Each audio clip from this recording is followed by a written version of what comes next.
प्रेमी प्रेमिका के बाद तू आदमी बतियावेला जेकरा के ढेर लवलाइटिस के बीमारी भइल बा चल बिरहा गावत हमनी के जिंदगी बीतत बा गवते बीतियो जाई अब ता कुछ लोग सुतल बा कुछ लोग जागल बा बियाह शादी में ये न होला सुतबे करेला लोग कुछ लोग जगबो करेला तब मास्टर साहब निजात में एक लाइन के गीत बजावा कौनो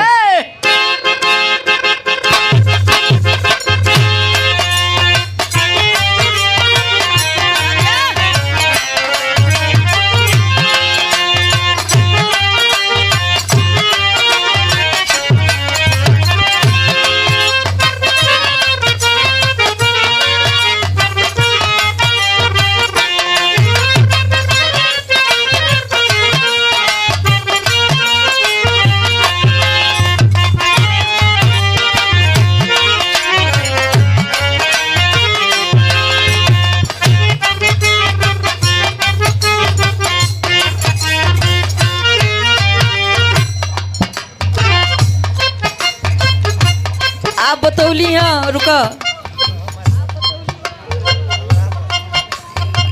लोकल की नाचे वाली लेडीज कही जाई तो प्रधान जी रुका हो एक दिन बिरहा रल हमार नाचही वाली लेडीज ले नाम ना धरब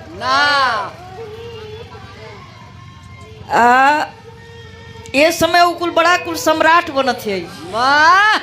सम्राट जवन कहल जाला पहला नंबर के प्रणाम नहीं सन कही चाहत दूसरा नंबर उजाना तड़ी सन की दुनिया इतने में बा अरे कहिया जन्मलू कहिया राकस भइलू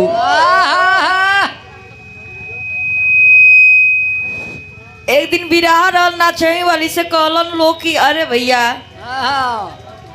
कुछ श्रेष्ठ बाड़ी तनी तू ही स्टार्ट कर देता तो कतड़ी की अभी हम मेकअप करेंगे अभी सूट पहनेंगे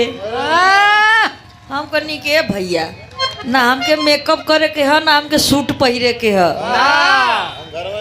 हम घर वाले पहिर के आइला घर वाले मेकअपो क के आइला चलो हम ही चालू करत है कानपुर से तिलक आई रहे बिरहा हम शुरू करी मिजाज तो झनझनैले ही रहे अपन मजही के खींच देनी 2-3 घंटा वो अपन घंटा हिलावत रह गई कुल तिल को हरू चल गई